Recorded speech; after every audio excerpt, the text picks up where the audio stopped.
اب یہ کہہ سکتے ہو آپ کے ذات الجمع 100% جادو جنات سے بیماری لگتی ہے، یہ کہہ سکتے ہیں، کیونکہ حدیث اس میں ہمیں دلیل مل گئی۔ اب دوسری بیماری، حضرت حمنہ بنت جحش رضی اللہ تعالیٰ عنہ، حضرت زینب رضی اللہ عنہ، رسول کریم کی زوجہ محترمہ، ہماری سب مومنوں کی ماں، حضرت زینب کی بہن حضرت حمنہ فرماتی ہیں مجھے استحاضہ کی مرد لاحق ہوئی۔ استحاضہ جو اللہ تعالیٰ نے نظام بنایا ہے حوا کی بیٹی پر کہ مہینے میں کچھ ایام آتے ہیں جن میں گندا خون نکلتا ہے، خارج ہوتا ہے، جس کو احادیث میں حیض کا لفظ ہے، انگلش میں مینسز ہے، اور بھی الفاظ۔ یہ ایک نظام ہے اللہ کا۔ اب اس کے تو کچھ مخصوص ایام ہیں، کسی کے 5، کسی کے 6، کسی کے 7، لیکن حضرت حمنہ آئی، نبی کریم صلی اللہ علیہ وسلم کی خدمت میں عرض کی، فَقُلْتُ يَا رَسُولَ اللَّهِ إِنِّي امْرَأَةٌ أُسْتَحَاضُ حَيْضَةً كَثِيرَةً شَدِيدَةً۔ اللہ کے نبی صلی اللہ علیہ وسلم جی، مجھے استحاضہ کی بیماری لگی، خون نکل رہا ہے بڑا، بہت شدید، وہ اور بہت۔ فَمَا تَرَى فِيهَا قَدْ مَنَعَتْنِي الصَّلَاةَ وَالصَّوْمَ۔ حضور میری تو اسے نماز بھی اس نے چھوڑا دی، روزے بھی چھوڑا دیے، کیا فرماتے ہیں آپ اس کے بارے میں؟ نبی علیہ السلام فرماتے ہیں لَكِلْ قُرْصُفَا، ایسا کر خون کی جگہ پر روئی رکھ دے، کاٹن یہ رکھ دے۔ کہنے لگی حضرت فَإِنَّهُ فرمایا وہ عرض کرتی ہیں ہوگا اکثر من ذَلِكَ، حضرت خون اتنا زیادہ ہے روئی کاٹن رکھنے سے بھی نہیں رکا۔ فرمایا فَاتَّخِذِي ثَوْبًا، کپڑا رکھ لے، لنگوٹ وغیرہ۔ عرض کرتی ہے ہوگا اکثر من ذَلِكَ، حضرت خون اس سے بھی زیادہ ہے۔ نبی کریم صلی اللہ علیہ وسلم ارشاد فرماتے ہیں، فرمایا انما هذه رقضۃ من رقضات الشیطان۔ نبی علیہ السلام ارشاد فرماتے ہیں، فرمایا یہ شیطان کی چوٹوں میں سے ایک چوٹ ہے، رقضہ۔ رقضہ اگر آپ کو اس کا معنی لغت وغیرہ نہ ملے تو قرآن سے لے لیں، سورہ سواد میں ایوب علیہ السلام کا واقعہ بڑا معروف، آپ نے سنا علماء سے۔ جب اللہ شفا کا سبب بنانے لگا تو اللہ نے کیا کہا تھا حضرت ایوب کو؟ ارکض برجلک، اپنا پاؤں زمین پر مارو، اپنا پاؤں زمین پر مارو۔ راکضا یرکضو، پاؤں مارنا، زمین پر پاؤں مارنا۔ فرمایا یہ شیطان کا رقص ہے، رقص، را کاف بغیر نقطوں کے، آگے زواد، رقص۔ فرمایا یہ شیطان کا رقص ہے۔ اب کیا ہے؟ انما ذالک ارق لیس بالحیضہ۔ پہلی روایت میں نے سنن ابی داؤد اور ترمذی سے پڑھی، ابن ماجہ میں لفظ ہے، فرمایا انما ذالک ارق، یہ ایک وین ہے، ناڑ، خون والی ناڑ، وین، ارق عربی میں اس کو ارق کہتے ہیں، آئین را قاف نقطہ والا ارق۔ نبی کریم صلی اللہ علیہ وسلم فرماتے ہیں انما ذالک ارق، یہ خون والی ایک وین ہے، ناڑ ہے، لیس بالحیضہ، یہ حیض نہیں، حیض کا خون یہاں سے نہیں نکلتا۔ ایک اور روایت میں لفظ ہے انما هو ارق الفجرہ، یہ ایک وین ہے، ناڑ ہے، فجرہ جو پھٹ گئی۔ پھٹی کیسے؟ کیسے پھٹی؟ وہ ناڑ جس سے خون بہنے لگا ایام مخصوصہ کے بعد، بڑا شدید خون، رکتا ہی نہیں، وہ کیوں ہونے لگا؟ فرمایا انما هذه رقضۃ من رقضات الشیطان۔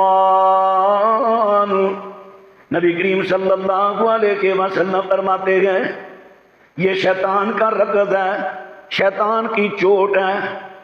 رقض کا معنی پاؤں سے مارنا، وہ میں نے آگے قرآن کی یاد بھی پڑھی ہے، ارکض برجلک، ٹھوک ٹھوکر لگانا، اس کا معنی ایک دھکا دینا بھی ہوتا ہے۔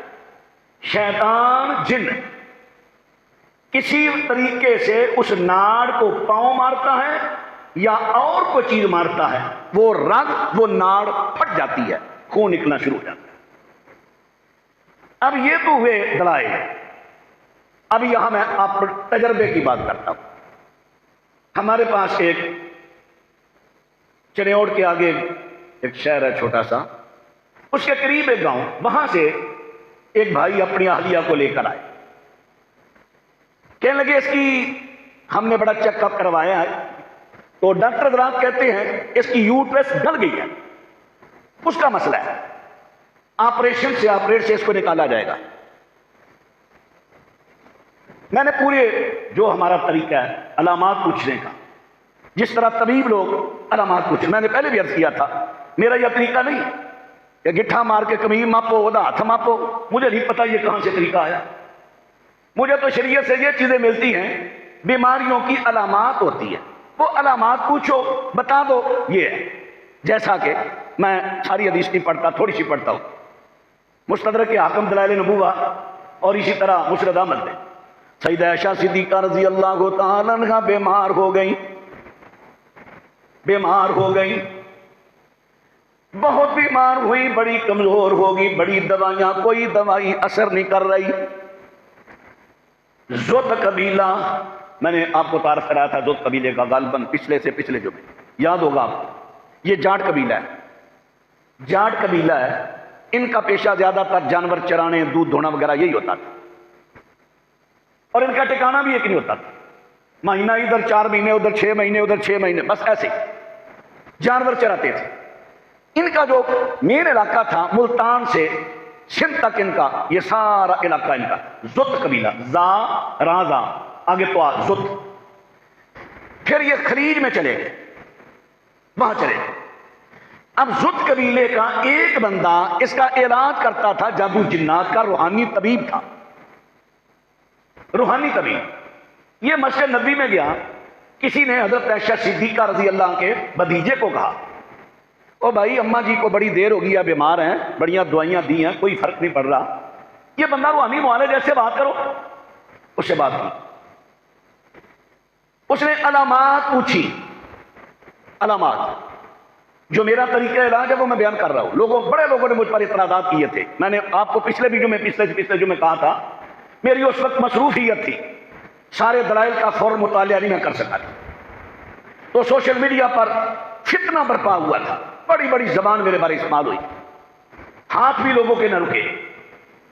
کسی نے یہ نہیں سوچا، ساری زندگی اس نے گول گول تقریریں نہیں کی، دلائل سے توحید بیان کی، عقیدہ بیان کیا، ایمان بیان کیا، منہج بیان کیا، تو آج ہم ایک بندے کے پیچھے لگ کے سارے اس کے پیچھے ہو گئے، سوائے چند کے کسی نے احساس نہ کیا۔ چلے اللہ کے ہاں معاملہ ہوگا، جو بھی ہوگا انشاءاللہ۔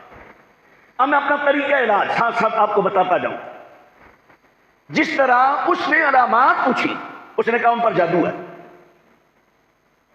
اب جو آگے لفظ ہیں میں بھی بتا دیتا ہوں، لیکن اس کا تبصرہ شرائط پر میں اگلے جمعے یا اس سے اگلے جمعے کروں گا، کیونکہ وہ بات لمبی ہو جائے گی، پھر ساری روایتیں اکٹھی کرنی پڑے گی۔ اس نے کہا ان پر جادو ہے، جادو، علامات پوچھ کر اس نے کہا جادو ہے۔ پھر اس نے کہا ان کی لونڈی نے جادو کروایا، اس وقت اس لونڈی کی گود میں بچہ ہے، وہ دودھ پلا رہی ہے، وہ بندہ مسجد میں ہے، اماں جی گھر میں ہے، لونڈی بھی گھر میں ہے، بتا وہاں رہا ہے، اس کو کیسے پتا چل گیا لونڈی ہے، بچہ اس کی گود میں دودھ پلا رہی ہے؟ جب بھتیجے نے آ کر بتایا، اماں جی نے بلایا اسے، تو نے مجھ پر جادو کروایا؟ جی کروایا ہے۔ کیوں کروایا؟ آپ نے کہا تھا میرے مرنے کے بعد تم آزاد ہے، مدبرہ، میں آپ کا انتظار کرتی رہی، آپ آج مرے کل مرے، نہیں میں نے جادو کرا، مر جائے میں آزاد ہو جاؤں، میں نے کروایا۔ اب ذرا میں پھر عرض کروں، میں اس کی ابھی تبصرہ تفسیر وضاحت نہیں کروں، صرف میں اس حدیث سے جو لفظ روایت سے جو لفظ لیے نا وہ میں اپنے مضمون کے مطابق عرض کرنے لگا ہوں کہ علامات اس نے پہلے پوچھی، علامات سے بیماری کی تشخیص کی کہ یہ جادو ہے۔ مجھے لوگ فون پہ باتیں کرتے ہیں، میں علامات پوچھتا ہوں، کہتا ہوں جادو ہے، علامات پوچھ کر کہتا ہوں۔ اب جو علامات سیدہ عائشہ نے یا صحابہ کرام اتنی تعداد میں تھے، کسی نے اس پر اعتراض کیا؟ میں نے عرض کیا یہ بیماری ہے، جادو ایک روحانی بیماری ہے، جس طرح طبیب اطباء حکماء مریض سے علامتیں پوچھ کر اس کو بیماری بتاتے ہیں، اور کئی بیماریاں وہ ہیں زبان سے شناخت ہوتی ہے۔ میں نے اس کا کچھ علم حاصل کیا، میں زبان کئی مریضوں کی دیکھتا بتا دیتا ہوں، آپ کے معدے کا مسئلہ ہے، جگر کا مسئلہ ہے، گردے کا مسئلہ ہے، اور واقعہ مریض کہتا ہے یہ تینوں چیزیں مجھ میں۔ اسی طرح میں اللہ تعالیٰ توفیق دے میں آہستہ آہستہ علم حاصل کر رہا ہوں، جس کا علم ہے وہ بتا دیتا ہوں۔ تو علامات یہ میں نے عرض کر دیا۔ اب میں آگے بات کروں، نبی کریم صلی اللہ علیہ وسلم کی صحابیہ حضرت حمنہ بنت جہش رضی اللہ تعالی عنہ، ان کو استحاضہ کی مرض 100% جناتی مرض ہے۔ کیوں؟ پہلے میں نے حدیث عرض کی، حدیث میں آ گیا کہ یہ شیطان کی چوٹوں میں سے، ٹھوکروں میں سے، مار میں سے، ضرب میں سے ایک ضرب ہے، جس سے عورت کے اندر کی خون والی وین پھٹتی ہے، وہ خون نکلنا شروع۔ اب میں تجربے کی بات سنانے لگا۔ میرے پاس آئے، میں نے پڑھائی کی، اس میں اسی کے جو جنات اندر تھے وہ حاضر ہو گئے۔ حاضر کا میں نے پچھلے جو میں آپ کو بتایا تھا حلول، ایک ہوتا ہے اندر جنات، حاضر نہیں، وہ بولتے نہیں، جب وہ اپنا جسم میں پھیلا دیتے ہیں، مریض کا دماغ کنٹرول میں لے لیتے ہیں، پھر وہ مریض کو ہوش نہیں ہوتی۔ بعض مریضوں کی ہاف میموری لیتی ہے، مریض کو بھی ہوش ہوتی ہے، لیکن باری باری، جیسے آپ اپنے موبائلوں میں ڈبل سم ڈالتے ہیں، ایک چلتی ہے دوسری بند ہے، اسی طرح جو بات کرتا ہے مریض کو نہیں پتا۔ مریض کو یہ محسوس ہوتا ہے میں نے تو اپنا ہاتھ اٹھایا نہیں، ایسے ہوتا تھا جیسے میرا ہاتھ اٹھ رہا تھا، میں تو یہ بات نہیں کرتا تھا، ایسے ہوتا تھا محسوس ہو رہا تھا جیسے میری زبان سے بات نہیں کر رہی، ایسا بھی ہوتا ہے۔ اور بعض دفعہ مریض کو بالکل اپنی ہوش نہیں رہتی۔ پڑھائی کی، حاضر ہو، اس پر بھی بڑے دلائل دوں گا انشاءاللہ، مجھ پر یہ بڑے اعتراضات ہیں، بڑے دلائل دوں گا اس کے۔ حاضری ہوئی، میں نے پوچھا بھائی اس کی یہ رگ کس نے پھاڑی ہے؟ مجھے اب معلوم نہیں، وہ 5 تھے 4 تھے، اب نہیں مجھے معلوم ہے، تھے اس کا نمبر ابھی بھی میرے پاس ہے، وہ جو اگر کوئی تصدیق کرنا چاہے کرے۔ اور یہ ایک واقعہ نہیں، 2-3 واقعہ ہوئے۔ ایک تو یہاں ٹاؤن شپ کی مریض آئی تھی، اس کا شوہر لے کر آیا، اس پر بھی۔ اچھا، میں نے کہا ایسا کرو، وہ جو آپ نے وین ناڑ اس کی پھاڑی ہے نا، اس کو فوراً پینچر کہہ لو، پینچر لگاؤ، بند کرو۔ بند کی، پھر اس کے بعد میں نے اسے دم کیا، قرآن پاک پڑھ کر شفا کی آیات یہ پڑھی، سکون کی آیات پڑھی، سلامتی کی پڑھی، دم کیا۔ اب میں نے اس کے شوہر کو کہا اس کو کہو واش روم میں جائے، اب چیک کرے خون آ رہا ہے؟ اس نے کہا ٹھیک ہے بند ہوگا۔ میں نے کہا درد؟ اس نے کہا بند ہو۔ اللہ کا فضل، اللہ کا احسان ہو، جو میں نے حدیث پڑھی تھی اس پر میرا تجربہ بھی آ گیا۔ میں نے آپ کو اس جمعہ میں کہا تھا کہ میں کچھ چیزیں قرآن و سنت کے دلائل سے اور کچھ تجربات سے، پہلے حدیث پڑھی پھر اپنا تجربہ بیان کیا۔ اب میں اس میں ثابت کیا کرنا چاہتا ہوں، استحاضہ کی بیماری 90% نہیں، 99% نہیں، 100% جناتی بیماری ہے۔ پوری دنیا سے ذات و جم کا مریض اور استحاضے کی مریضہ کوئی ایک لاؤ جس کو جادو جنات نہ ہو، صرف ایک ہی لا کے دکھا۔ مجھے میرا یقین اس حدیث پر اتنا پختہ ہو گیا۔